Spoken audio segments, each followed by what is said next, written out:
നമ്മൾ എല്ലാ ദിവസവും ഒരു നമ്മളടങ്ങുന്ന ലോകത്തിലേക്ക് നോക്കുമ്പോൾ എത്രമാത്രം പിളർക്കപ്പെട്ടിട്ടുള്ള ഒരു ലോകമാണ് എന്ന് അമ്പരപ്പോടെ തോന്നാറുണ്ട്. ആ പിളരുന്ന രാജ്യത്ത്, ഇവിടെ രാജ്യം എന്ന് പറഞ്ഞാൽ ഇന്ത്യ എന്ന രാജ്യമോ ലോകം എന്ന് പറഞ്ഞാൽ 7 കോണ്ടിനെന്റ്സ് അടങ്ങുന്ന ലോകമോ ആയിട്ട് ചിലപ്പോൾ നമുക്ക് കണക്കാക്കാം. പക്ഷെ പലപ്പോഴും നമ്മൾ സൃഷ്ടിക്കുന്ന ആ ലോകം, നമ്മൾ അടങ്ങുന്ന ആ ലോകം, ആ പിളരുന്ന രാജ്യത്ത് അല്ലെങ്കിൽ പിളരുന്ന ലോകത്ത് മാനുഷികതയ്ക്ക് എത്രമാത്രം പ്രാധാന്യമുണ്ട് എന്നത് ഒന്ന് കണ്ടു നോക്കാം. ഇന്നത്തെ theme remaining human in A divided world. ഇന്ന് നമ്മൾ ജീവിക്കുന്ന ലോകം വളരെയധികം വിഭജിക്കപ്പെട്ടിരിക്കുന്നു. മതം, രാഷ്ട്രീയം, പ്രണയം, അതുപോലെ സമൂഹത്തിൽ നടക്കാൻ പാടില്ലാത്ത കാര്യങ്ങൾ, സ്ത്രീധനം, അല്പമായ അഭിമാനം, ദുരഭിമാനം, ഇതെല്ലാം മനുഷ്യന്റെ മനസ്സിനെ പിളർത്തിക്കൊണ്ടേയിരിക്കുന്നു. പത്രങ്ങൾ തുറന്നാൽ ഓരോ ദിവസവും കാണുന്നത് മനുഷ്യന്റെ ക്രൂരതയുടെ പുതിയ മുഖങ്ങളാണ്. ഇന്ന് ഒരവസ്ഥ, ഇങ്ങനെയും അവസ്ഥകൾ ഉണ്ടാവുമോ, ഇങ്ങനെയും ക്രൂരത കാണിക്കാമോ എന്ന് ചിന്തിച്ചു പോകുന്ന ഒരു അവസ്ഥകൾ. കുറെ കാലമായിട്ട് കൊല്ലത്തിലൊരിക്കൽ അല്ലെങ്കിൽ കൊല്ലത്തിൽ 2-3 പ്രാവശ്യമെങ്കിലും കേൾക്കുന്ന ഒരു അവസ്ഥയാണ് സ്ത്രീധനത്തിൻ്റെ പേരിൽ വളരെ എഡ്യൂക്കേറ്റഡ് ആയിട്ടുള്ള ഡോക്ടേഴ്സ്, അങ്ങനെയുള്ള കുട്ടികളൊക്കെ ജീവൻ എടുക്കുന്നത്. ആ സമയത്ത് നമ്മൾ എന്തെങ്കിലും സ്വയം പ്രതികരിക്കും. പക്ഷെ വീണ്ടും ഇങ്ങനെയുള്ള കുട്ടികളെ എങ്ങനെ അവർക്ക് കരുതലേകണം എന്ന് ഒരിക്കലും ചിന്തിക്കാറില്ല. നമ്മൾ അവരെ രക്ഷിക്കാൻ വേണ്ടി ശ്രമിക്കാറില്ല, പലപ്പോഴും മിണ്ടാതിരുന്നു. അതുപോലെ തന്നെ മതത്തിന്റെ പേരിൽ ഗ്രാമങ്ങൾ കത്തിക്കൊണ്ടിരിക്കുമ്പോൾ ദൈവത്തെ തേടേണ്ടവർ മനുഷ്യനെ കൊന്നൊടുക്കുന്നവരായി മാറി. രാഷ്ട്രീയ പാർട്ടികളുടെ പതാകയ്ക്കായി സൗഹൃദവും സഹോദരത്വവും ചവിട്ടി മെതിക്കുന്നവരെ കാണുമ്പോൾ മനുഷ്യന്റെ മനസ്സിൽ നന്മയേക്കാൾ അധികാരദാഹം, അല്ലെങ്കിൽ അധികാരമോഹം വളരുന്നു എന്ന് നമുക്ക് മനസ്സിലാക്കാം. കുറച്ച് മീറ്റർ ഭൂമിയുടെ പേരിൽ സഹോദരനെ വെട്ടിക്കൊല്ലുമ്പോൾ, മാതാപിതാക്കളെ സ്വത്തെല്ലാം തട്ടിയെടുത്തതിന് ശേഷം വയോജന ഹോമിലാക്കുമ്പോൾ, ഇവിടെ ബന്ധങ്ങളുടെ പാവനത പണത്തിന്റെ താളത്തിൽ തളയ്ക്കപ്പെടുന്നു. അതുപോലെ ഒരു പ്രണയം നിരസിക്കപ്പെട്ടതിൻ്റെ പേരിൽ, ഒരു വശത്തു കൂടെയുള്ള പ്രണയം, യുവാക്കൾ ജീവൻ എടുക്കുന്നു, ജീവൻ ഒടുക്കുന്നു. ഇന്നലെ ജോർജ് സർ പറഞ്ഞു, പപ്പടത്തിന്റെ പേരിൽ ഒരു വിവാഹ വിരുന്നില് പപ്പടം കിട്ടിയില്ല എന്നുള്ള പേരിൽ കലഹം പൊട്ടിപ്പുറപ്പെടുന്ന ഈ കാലം നമ്മൾ എത്ര ദൂരം മനുഷ്യനിൽ നിന്ന് അകന്നു പോയി എന്ന് തെളിയിക്കുന്നു. ഇവയെല്ലാം നമ്മളോട് ചോദിക്കുന്ന ഒരു ചോദ്യമുണ്ട്: നിങ്ങളെല്ലാവരും മനുഷ്യരാണ്. നമ്മളത് ചോദിക്കാത്തതും കേൾക്കാത്തതുമായിട്ടുള്ളൊരു വാചകമല്ല. പലപ്പോഴും ചോദിച്ചിട്ടുണ്ടാവും, നീ ഒരു മനുഷ്യനാണോ, അവരൊക്കെ ഒരു മനുഷ്യനാണോ, നമ്മളൊരു മനുഷ്യനാണോ എന്നത്. അത് മതം, രാഷ്ട്രീയം എന്നിവയെക്കാളും ഉയർന്ന ഒരു മൂല്യമാണ് ഈ മനുഷ്യത്വം. ശരീരരൂപത്തിൽ മാത്രമല്ല, കരുണയിൽ, സഹിഷ്ണുതയിൽ, ദയയിൽ, നന്മയിൽ. അതാണ് യഥാർത്ഥ മനുഷ്യൻ. വിഭജിക്കപ്പെട്ട ഈ ലോകത്ത് നമുക്ക് ചെയ്യാൻ പറ്റാവുന്ന ഒരേ ഒരു കാര്യം നമ്മൾ മനുഷ്യനാകുക എന്നുള്ളത് മാത്രമാണ്. ഈ തീം എടുക്കാനുള്ള ഒരു പ്രധാന കാരണം, ഇന്ന് ലോകം എത്രമാത്രം കണക്റ്റഡ് ആണോ, ബന്ധിക്കപ്പെട്ടിട്ടുള്ളതാണോ. ഒരു നെയിൽ തുമ്പിന്റെ, ഒരു വിരൽ തുമ്പിന്റെ അകലത്തിലാണ് അല്ലെങ്കിൽ അടുത്താണ് നമ്മളുടെ ലോകം. പക്ഷേ എനിക്ക് തോന്നാറുണ്ട്, എൻ്റെ മുന്നിൽ വളർന്നു വരുന്ന ബേബി സിറ്റിംഗ് മുതൽ, അതൊരു 2ാം ക്ലാസ് 2.5 വയസ്സ് മുതൽ, അതിനാണ് ബേബി സിറ്റിംഗ്, 10ാം ക്ലാസ് വരെ, ഒരു 13-14 വയസ്സ് വരെ, അവരെ ഞാൻ എപ്പോഴും ചിന്തിക്കാറുണ്ട്, അവർ സംരക്ഷിത മേഖലയിൽ സുരക്ഷിതമായി ഇരിക്കുന്ന കുട്ടികൾ. അവരുടെ കണ്ണിലെ നക്ഷത്ര തിളക്കം കുറേ കാലം കഴിയുമ്പോഴേക്കും എവിടെ നിന്നാണ് അവർക്ക് ആ തിളക്കം നഷ്ടപ്പെടുന്നത്? പിന്നെ നമ്മളിൽ നിന്നും അവരെ വിട്ടുപോകുമ്പോൾ വിവിധ ഭാഗങ്ങളിൽ വിഭജിക്കപ്പെട്ട ഒരു സമൂഹത്തിലേക്ക്, ഒരു ലോകത്തിലേക്ക് യാത്രയാവുന്നു. അവർ സുരക്ഷിതമാവുമോ എന്ന ചിന്ത ഇവരിൽ എത്ര പേർക്ക് ജീവിതത്തിൽ പോരാടാൻ, മനുഷ്യനായി നിലനിൽക്കാൻ കഴിയും എന്ന ചിന്ത എന്നും എന്നിൽ ഓരോ പേപ്പർ ന്യൂസ് കേൾക്കുമ്പോഴും വേവലാതി ഉണ്ടാക്കാറുണ്ട്. ഇന്നലെ വളരെ വിഷമത്തോടു കൂടിയിട്ടാണ് പാലക്കാട് ജില്ലയിലെ കണ്ണാടി എന്നുള്ളൊരു സ്ഥലത്ത് ഒരു കുട്ടി സൂയിസൈഡ് ചെയ്ത്, ഒരു പ്രിൻസിപ്പളും ക്ലാസ് ടീച്ചറും കൂടിയിട്ട് മീഡിയയെ നേരിടുന്നു. കുട്ടി എപ്പോഴും മൊബൈൽ ഫോൺ ഉപയോഗിക്കുന്നതിന് നിങ്ങൾ പ്രയോഗിക്കുന്ന അല്ലെങ്കിൽ നിങ്ങൾ ഉപയോഗിക്കുന്ന ഓരോ വാക്കും ഓരോ മെസ്സേജും സൈബർ സെല്ലിൽ റെക്കോർഡ് ചെയ്യപ്പെടുന്നു എന്നുള്ളത് നമ്മളെല്ലാവരും കുട്ടികൾക്ക് പറഞ്ഞു കൊടുക്കാറുള്ള ഒരു കാര്യമാണ്. അതൊരു ഭീഷണിയല്ല. അത് അങ്ങനെ എന്തിന് നിങ്ങൾ പറഞ്ഞു കൊടുത്തു, അല്ലെങ്കിൽ എന്തിന് അവർ ക്രൂശിക്കപ്പെടുകയാണ്. ഇന്നലെ ഞാൻ അവസാനം അത് ഓഫാക്കി. നമ്മൾ ഏത് രീതിയിലാണ് കുട്ടികളെ നയിക്കുക? ഈ വളർന്നു വരുന്ന കുട്ടികളല്ലേ ഭാവിയിൽ ഈ വിഭജനങ്ങൾ ഉണ്ടാക്കുന്ന ജനങ്ങൾ. ഇതെല്ലാം നമ്മെ ചിന്തിപ്പിക്കുന്നത് ആർജവത്തോടും കരുണയോടും കൂടി നമ്മൾ ലോകത്തിൻ്റെ എല്ലാ കലാപത്തിലും എങ്ങനെ മനുഷ്യരായി ജീവിക്കാമെന്ന കാര്യം ആണ്. സോഷ്യൽ സയൻസിലെ ഒരു പ്രൊജക്റ്റ് ചെയ്യുന്നതിനിടയിൽ കേരളം, കർണാടക, തമിഴ്നാട്, ആന്ധ്രാപ്രദേശ് എന്നീ സ്ഥലങ്ങളിലെ ഒരു ഡാറ്റ കളക്ട് ചെയ്യാൻ പറഞ്ഞപ്പോൾ കേരളത്തിലെ ഹ്യൂമൻ ട്രാഫിക്കിൽ 519 വിക്ടിംസ് 2018 തൊട്ട് 2022 വരെ. അതിൽ 236 കുട്ടികൾ, 234 സ്ത്രീകൾ, 49 പുരുഷന്മാർ. കേരള എത്രമാത്രം ഡൗറി ഡെത്ത്സിനെയാണ് നേരിടേണ്ടി വന്നിരിക്കുന്നത്? കുട്ടികൾ എന്നോട് ചോദിക്കും, നിങ്ങൾ ഇത്രയും വിദ്യാഭ്യാസമുള്ള, ലിറ്ററസി റേറ്റ് അധികമുള്ള ഒരു സംസ്ഥാനത്തിൽ പോലും ഇങ്ങനെ സംഭവിക്കുന്നത് എന്തുകൊണ്ടാണെന്ന്. 39,962 സൂയിസൈഡ് മാർച്ച് 2025 തൊട്ടിട്ട് ഈ ഒക്ടോബർ വരെ നടന്നിരിക്കുന്നു. അതുപോലെ തന്നെ 65 മർഡർ കേസ്. കേരളത്തിലെ 27,701 കേസസ് നാർക്കോട്ടിക് ഡ്രഗ്സിൻ്റെ. ചൈൽഡ് അബ്യൂസ് എറണാകുളം ഡിസ്ട്രിക്റ്റിൽ 298 ചൈൽഡ് അബ്യൂസ് കേസസ്. അതും ഒരു പ്രത്യേക 2025 പിറന്നതിന് ശേഷം. രാവിലെ തന്നെ ഇത്രയും നെഗറ്റീവായിട്ടുള്ള കാര്യങ്ങൾ പറയണമെന്നില്ല, പക്ഷെ നേരിടുന്ന അതാണ് യഥാർത്ഥ സത്യങ്ങൾ. ആ സത്യങ്ങൾക്ക് നേരെ നമ്മൾ കണ്ണടച്ചിട്ട് ഒരു കാര്യമില്ല. അതിനെ എങ്ങനെ അതിൽ നിന്ന് മാറ്റങ്ങൾ വരുത്തണം എന്നുള്ളത് ആണ് ഇനി ചിന്തിക്കേണ്ടത്. അതിനു മുമ്പ് എന്തുകൊണ്ട് ഈ ഡിവിഷൻസ് സൃഷ്ടിക്കപ്പെട്ടു? ലോകം വിഭജിക്കപ്പെടുന്നതിൻ്റെ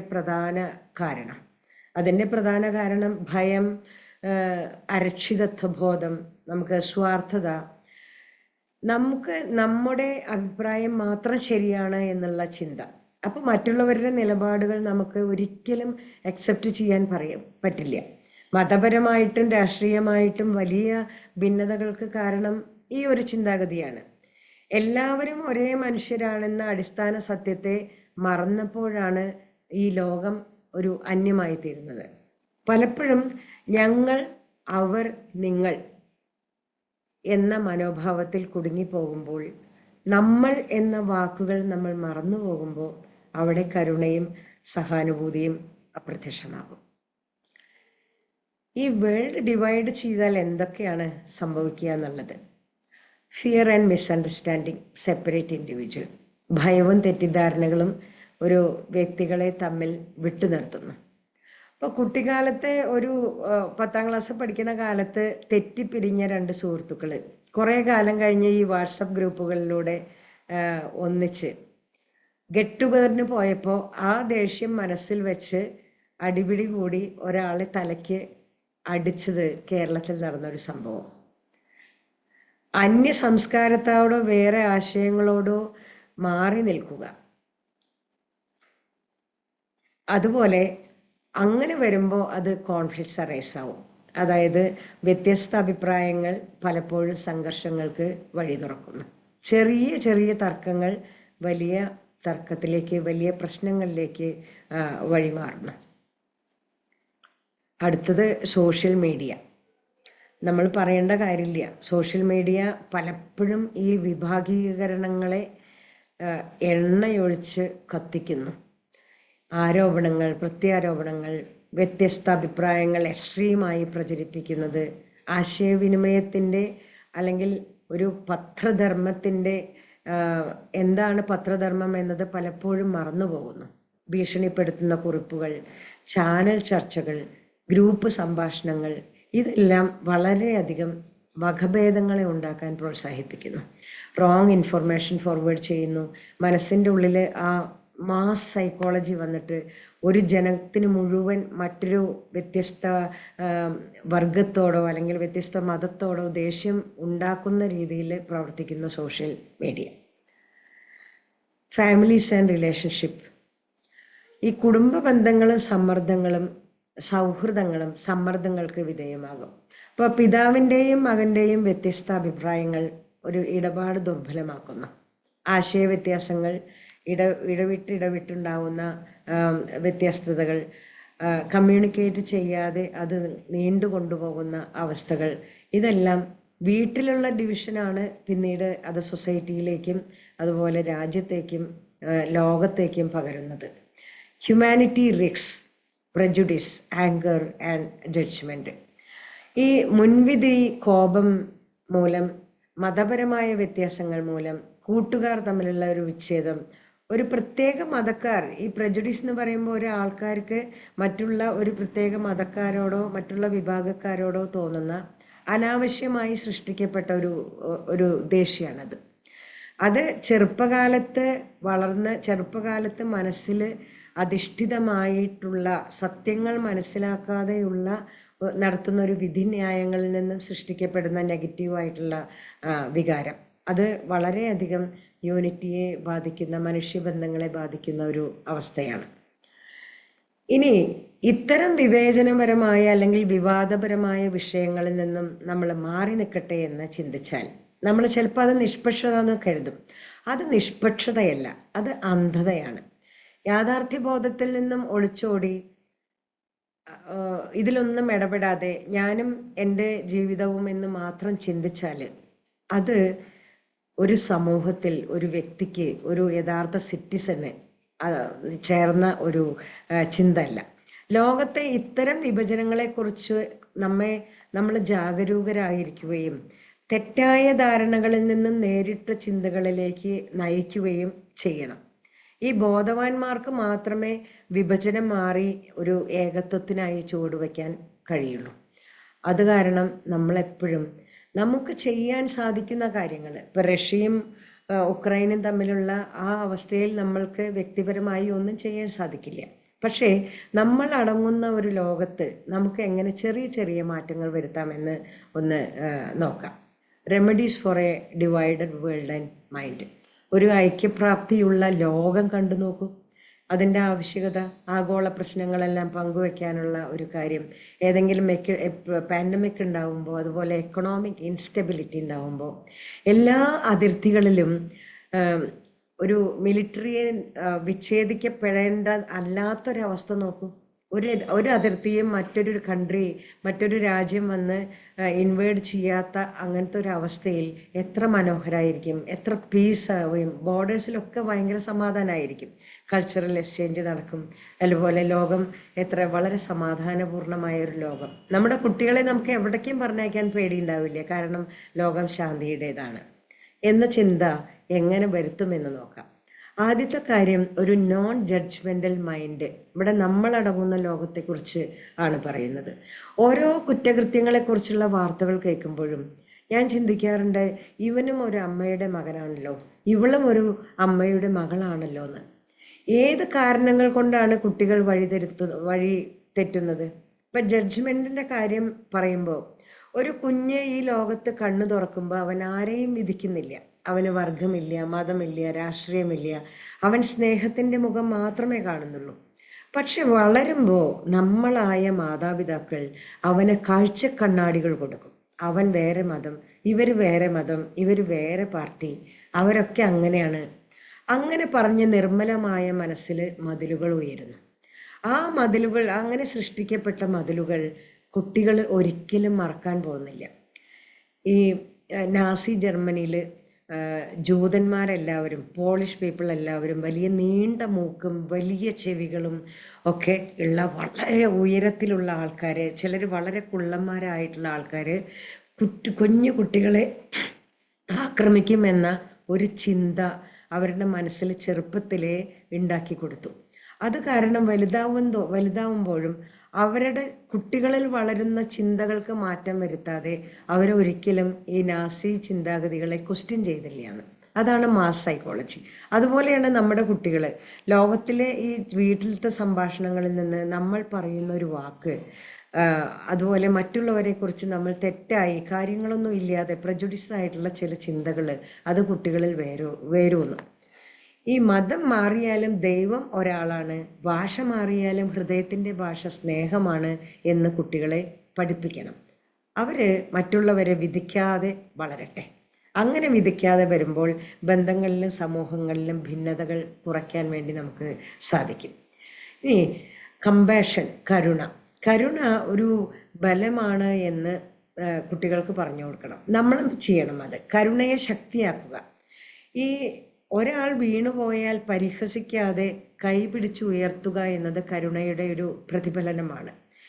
മൃഗങ്ങളോടും ചെറുപ്രാണികളോടും ലോകത്തെ സകല ചരാചരങ്ങളോടും ദയ കാണിക്കാൻ പ്രോത്സാഹിപ്പിച്ച് അങ്ങനെ വളരുന്ന കുട്ടികൾ അവരെ ഒരു ദയ എന്ന സത്യമായ ശക്തിയെ മനസ്സിലാക്കി സംഘർഷങ്ങളിലേക്ക് ഒന്ന് എടുത്തു ചാടുമ്പോൾ രണ്ടാമതൊന്ന് ചിന്തിക്കും. എംപതി ആൻഡ് കണക്ഷൻ, മറ്റുള്ളവരുടെ മനസ്സിലേക്ക് കടന്നു നോക്കാനുള്ള കഴിവാണ് അനുകമ്പ. കൂട്ടുകാരൻ വിഷമിക്കുമ്പോൾ അവൻ എന്ത് ചെയ്തുകൊണ്ടാണ് വിഷമിക്കുന്നത് എന്നല്ല, ഈ വിഷമത്തിലൂടെ അവൻ എന്താണ് അനുഭവിക്കുന്നത് എന്ന് ചിന്തിക്കണം. അതുപോലെ പ്രധാനമാണ് വീട്ടിലെ അംഗങ്ങൾ തമ്മിലുള്ള വികാരങ്ങളെല്ലാം വൈകുന്നേരം തുറന്നു പറയുക എന്നുള്ളത്. അങ്ങനെ ആകുമ്പോഴാണ് അംഗങ്ങൾ തമ്മിലുള്ള ഒരു കണക്ഷൻ ഉണ്ടാവുള്ളൂ. ഇന്നലെ ആ കുട്ടി സൂയിസൈഡ് ചെയ്തപ്പോൾ ആ കുട്ടി മനസ്സ് തുറന്ന് ആരോടും സംസാരിക്കാറില്ല എന്നുള്ളൊരു ചിന്ത നമ്മുടെ മനസ്സിലെല്ലാം വന്നിട്ടുണ്ടാവണം. പണ്ടത്തെ കാലത്ത് വീടുകളിലൊക്കെ നമശിവായ നാരായണായ നമ എന്ന് പറഞ്ഞ് നാമം ചൊല്ലിക്കഴിഞ്ഞതിന് ശേഷം, ഒന്നാമത് ടി വിയും മൊബൈൽ ഫോണും ഇല്ലാത്ത കാരണം കൊണ്ട് ഈ വീടിൻ്റെ ഉമ്മറത്തുള്ള അരിത്തുണ്ണ എന്ന് പറയും ഞങ്ങൾ, അവിടെ ഇരുന്നിട്ട് ഇങ്ങനെ മാനം നോക്കി, അച്ഛനൊക്കെ പുറത്ത് ചാരുകസേര ഇട്ടിട്ട് അവിടെ ഇരിക്കും. ഈ ഓരോ മാനത്ത് കാണുന്ന നക്ഷത്രങ്ങൾ, അവർ ഏതാണ്, സപ്തർഷികൾ എന്താണ് എന്നെല്ലൊക്കെ പറഞ്ഞു കൊടുത്ത് ഇന്നത്തെ വിശേഷങ്ങൾ പറയൂ, ഇന്ന് എന്തൊക്കെ കാര്യങ്ങളുണ്ടായി എന്ന് പറയുമ്പോൾ നമുക്ക് ശരിക്കും ഒരു സത്യമായിട്ടുള്ള ഒരു അവസരം കിട്ടുകയാണ് നമ്മുടെ മനസ്സ് തുറക്കാൻ. അപ്പോൾ അങ്ങനത്തെ ഒരു സഹകരണം, സൗഹൃദം, വിശ്വാസം, കുട്ടികൾക്ക് നമ്മളിൽ വിശ്വാസം നേടിയെടുക്കുകയാണ്. അത് അനുകമ്പയുടെ വഴി തെളിയുന്നു. ഓരോ ദിവസവും രാത്രി കിടക്കാൻ പോകുന്നതിന് മുമ്പ് മനസ്സ് ഒരു ക്രിസ്റ്റൽ ക്ലിയർ പോലെ ആക്കിയിട്ട് നമുക്ക് ഉറങ്ങാൻ സാധിക്കാറുണ്ട്. ഇന്ന് എത്ര കുടുംബങ്ങളിൽ അത് നടക്കുന്നുണ്ട് എന്ന് അറിയില്ല. അതുപോലെ തന്നെ ഉള്ളതാണ് ഒരു നന്ദിയോടെ ജീവിക്കുക, അപ്രീസിയേഷനും ഒരു ഗ്രാറ്റിറ്റ്യൂഡ്. ഇതൊന്നും മൈൻഡ് പ്ലസിലുള്ള ആൾക്കാർക്ക് പറഞ്ഞു കൊടുക്കേണ്ട കാര്യമില്ല. ഒരു എല്ലാ അനുഗ്രഹങ്ങളെയും കാണുന്ന കണ്ണാണ് സന്തോഷത്തിൻ്റെ ഉറവിടം. എനിക്ക് കിട്ടിയില്ല ഇത് എന്ന് പറയുന്നതിന് പകരം ഈ എനിക്ക് കിട്ടിയതിന് നന്ദി എന്ന് പറയാൻ പഠിപ്പിച്ചു കൊടുത്താൽ, കിട്ടാത്തപ്പോഴും കിട്ടുമ്പോഴും കുട്ടികൾക്ക് അല്ലെങ്കിൽ വരുന്ന സമൂഹങ്ങൾക്ക് അതിനെയെല്ലാം ഒരേ ഭാവത്തോട് കൂടിയിട്ട് കാണാം. അങ്ങനെയാവുമ്പോൾ വിഭജനം, സ്വാർത്ഥത ഇവ ഇല്ലാതാവും. ഇനി living with more than one truth, ഒന്നിലധികം സത്യങ്ങളോടൊപ്പം ജീവിക്കുക. അതായത് ഒരു വിഷയത്തിൽ കൂട്ടുകാരന് അവൻ്റേതായിട്ടുള്ള സത്യമുണ്ട്, എനിക്ക് എൻ്റേതായിട്ടുള്ള സത്യമുണ്ട്. നമ്മുടെ സൗഹൃദ കൂട്ടായ്മകളിലും നിൻ്റെ അഭിപ്രായം എനിക്ക് മനസ്സിലായി, പക്ഷെ എനിക്കും മറ്റൊരു കാഴ്ചപ്പാടുണ്ട് എന്ന് പറയാനുള്ള ധൈര്യം നമ്മൾക്ക് എല്ലാവർക്കും വേണം. അങ്ങനെ പറഞ്ഞു കഴിഞ്ഞാൽ അത് അപ്പം തന്നെ, അതായത് അവരുടെ അഭിപ്രായങ്ങൾ എടുക്കുമ്പോൾ തന്നെ നമ്മളിൽ ആ അഭിപ്രായങ്ങളെ സ്വീകരിക്കാനുള്ള ഒരു സ്ട്രെങ്ത് വരുന്നു. ഓരോരുത്തരുടെയും അനുഭവങ്ങളും നിലപാടുകളും വ്യത്യസ്തപ്പെട്ടിരിക്കുന്നു. അവർക്ക് അവരുടേതായിട്ടുള്ള സത്യമുണ്ട്, എനിക്കും എൻ്റേതായിട്ടുള്ള സത്യമുണ്ട്. രണ്ട് സത്യങ്ങളെയും ഞാൻ അംഗീകരിക്കണം എന്ന ചിന്ത വിഭജനം കുറയ്ക്കുന്നു. അതുപോലെ തന്നെയാണ് ആത്മവിമർശനം, സ്വന്തം ആത്മാവിലേക്കുള്ള ഒരു തിരിഞ്ഞു നോട്ടം. ഇവ മനുഷ്യൻ്റെ വളർച്ചയ്ക്ക് അടിസ്ഥാനമാണ്. ശാന്തി ഉള്ളിൽ നിന്നാണ് വരുന്നത്, അതിനെ പുറത്ത് അന്വേഷിക്കരുത്. സ്വയം പരിശോധിച്ച് മനസ്സിനെ മനസ്സിലാക്കുമ്പോൾ മനസ്സ് ശാന്തമാകും. അതിൽ നിന്ന് വരുന്ന സമാധാനം ചുറ്റുപാടുമുള്ള ലോകത്തിലേക്ക് പടരുന്നു. The mind becomes calm and the world around us reflects that harmony. അപ്പോൾ കുട്ടികളെ സംബന്ധിച്ചാണെങ്കിൽ ചിലപ്പോൾ അവർക്ക് നമ്മൾ ഉള്ളിലേക്ക് നോക്കാൻ പറഞ്ഞാൽ മനസ്സിലാവില്ല. അപ്പോൾ ഒരു ദിവസത്തിൻ്റെ അവസാനത്തിൽ ഇന്ന് എന്തെല്ലാം ചെയ്തു എന്ന് ചിന്തിക്കാൻ പ്രോത്സാഹിപ്പിക്കുക. അതിൽ തന്നെ പിഴവുകൾ എന്തെങ്കിലും ഉണ്ടാകുമ്പോൾ അതൊരു കുറ്റബോധമായിട്ട് കണക്കാകാതെ ഒരു പാഠമായി കാണാൻ പഠിക്കുക. വികാരങ്ങൾ എഴുതാനും പ്രകടിപ്പിക്കാനും അവസരം നൽകുക. അങ്ങനെ വളരുന്ന ഒരു കുട്ടിക്ക് ആത്മചിന്തയുടെ അല്ലെങ്കിൽ വളർച്ചയുടെ വിത്തുകൾ അവരിൽ നമുക്ക് പാവാൻ സാധിക്കും.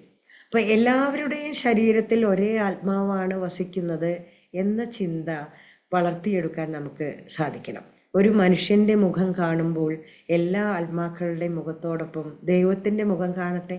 അപ്പോൾ എവിടെ അവർ മനുഷ്യരോട് വഴക്കിടാനോ അല്ലെങ്കിൽ പ്രശ്നങ്ങൾ ഉണ്ടാക്കാനോ പോവും? സാധ്യത വളരെ കുറവാണ്. രമണ മഹർഷി പറയുന്നൊരു coat, when the mind merges with the self, it recognizes the oneness of all beings and division ceases. മനസ്സ് ആത്മാവിൽ ലയിക്കുമ്പോൾ എല്ലാ ജീവികളുടെയും ഏകത തിരിച്ചറിയപ്പെടുന്നു, വിഭജനങ്ങൾ അവസാനിക്കുന്നു. എല്ലാ ജീവികളുടെയും ആത്മാവിൽ നിന്നാണ് അതിൻ്റെ തിരിച്ചറിയലിലൂടെ വിഭജനങ്ങൾ ഇല്ലാതാകുന്നു. ഈ ആത്മബോധം മാത്രം മതി മറ്റുള്ളവരുടെ മനസ്സിനെ സുഖപ്പെടുത്തുകയും സൃഷ്ടിയുടെ ഏകതയെ വളർത്താനും നമുക്ക് സാധിക്കുന്നു. ശാന്തമായതും കരുണമായ മനസ്സ് ലോകത്തിലെ എല്ലാ ജീവികളെയും ബന്ധിപ്പിക്കുന്നു. അതാണ് യഥാർത്ഥ ഏകതയും ചികിത്സയും. അവിടെയാണ് നമ്മൾ മനുഷ്യരായിരിക്കാനുള്ള യാഥാർത്ഥ്യം എന്ന ചിന്ത നമ്മളിൽ വരുന്നത്.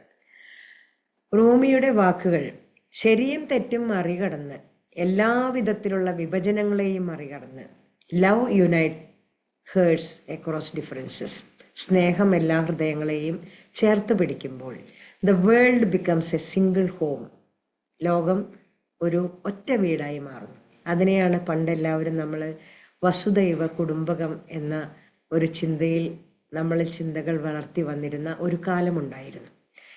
നമുക്ക് ഇതെല്ലാം കൂട്ടിയൊരു യൂണിഫൈഡ് വേൾഡ്, എനിക്ക് തോന്നാറുണ്ട് അതൊരു ഉട്ടോപ്പിയൻ വിഷനാണെന്ന്. ഒരു global unity and piece, equitable justice and governance, sustainable environment, economic and social equality, technological advancement, global corporation, compassionate humanity, freedom and individual empowerment, cultural and intellectual flourishing. ഇങ്ങനെ നമ്മൾ അടങ്ങുന്ന ഒരു ലോകം, നമ്മൾ സൃഷ്ടിക്കുന്ന ഒരു ലോകം. എന്നാണ് അത് സൃഷ്ടിക്കുക? അത് സൃഷ്ടിക്കാൻ സാധിക്കുമായിരിക്കില്ല എന്നുള്ളൊരു ചിന്ത കൊണ്ടാണ് അതിനെ ഉട്ടോപ്പിയൻ വിഷൻ എന്ന് ഞാനിവിടെ എഴുതിയത്. അങ്ങനെ അക്ഷരാർത്ഥത്തിലുള്ളൊരു ലോകം മനസ്സിൽ കണ്ടുകൊണ്ട് നമുക്ക് മെഡിറ്റേഷനിലേക്ക് കിടക്കാം.